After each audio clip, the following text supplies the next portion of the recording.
Now, what you need to do is monitor your sales. Depending on your traffic, you may do this daily, weekly, or monthly. It is up to you. Depends on how interested you are in it. I personally look at it every day, but then, I enjoy seeing the success that I'm having. So, you go into the Amazon Associates control panel, and you monitor it in there. And that will show you what's going on, what sales you're making, and so on. Now, it's not the best, I will admit that, but it works. It shows you some of the basic information.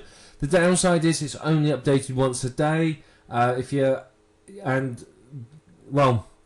Amazon.com doesn't seem to update at the same time every day. At the beginning of the month, it seems to update about midnight Pacific Standard Time.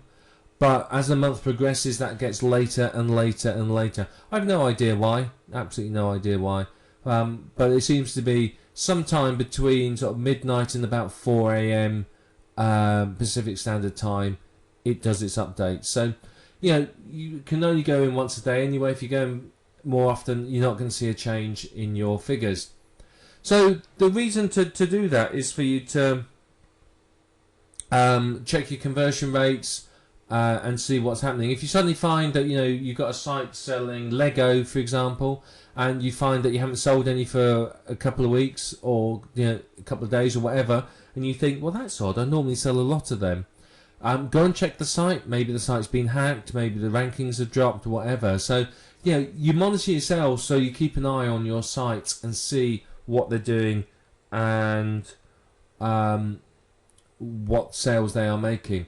So Amazon do provide you a way to use tracking IDs. It's not brilliant, but it will help you. So, I'd recommend use the tracking IDs on your sites. Now, what you can expect is towards sort of middle of October, you can expect to see sales volumes really, really going through the roof. November, it goes up an awful lot. In December, it just goes completely crazy because of Thanksgiving and Christmas, of course. So, that's a good time. So, what I tend to do is I spend most of my year getting ready for Christmas, getting all my sites up, making sure they're all ranking, so that come November time, I can have a massive, massive payday. And, you can make easily a lot of money, 5 figures from just a few sites. As I said, one of my sites selling a product with $2 commission made $500 in December alone. So there's massive, massive potential there. So what you can also expect is in January and August, your sales volumes drop.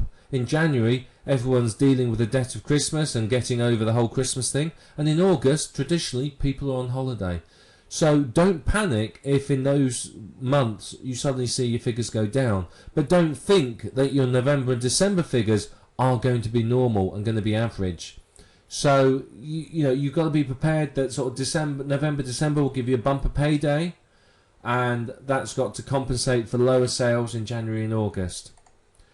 Now you can monitor your site traffic through something like AW Stats or Google Analytics. That will show you how many people are coming to your site, what keywords they're using, and so on and so forth.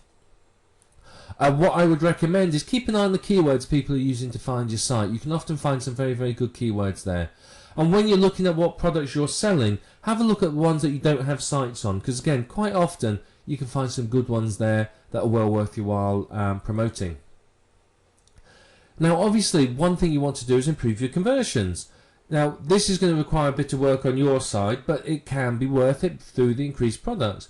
You're going to have to do some testing and work on it and make it happen. So the basis behind this is finding out what will make you more sales, what will make more people come into your website, click on your link and buy.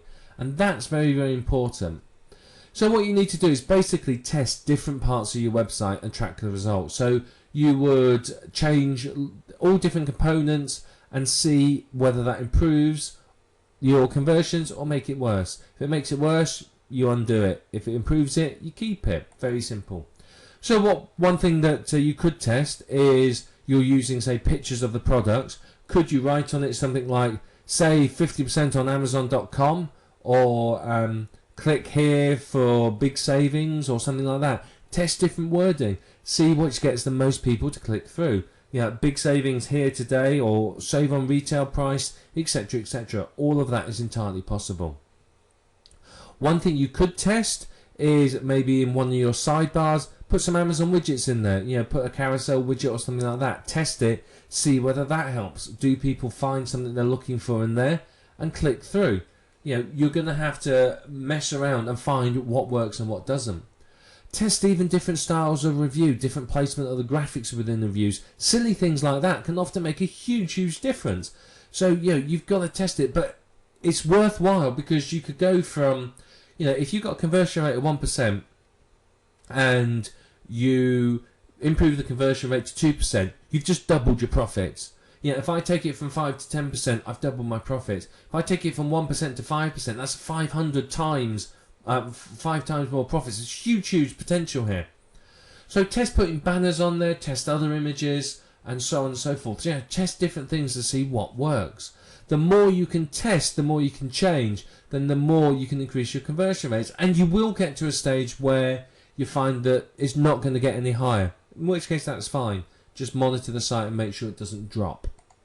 Now, the way you do this is don't go into your site, change lots and lots of things, and then go, I wonder what worked. Change one thing and one thing only. Let yourself get somewhere between 100 and 500 visitors. Check your conversion rate. If it's gone up, keep the change. If it hasn't, get rid of the change. Then change something else. It's slow work, I will admit. You've got to do it one change at a time. But it is worthwhile doing because you'll know exactly what increases your conversions.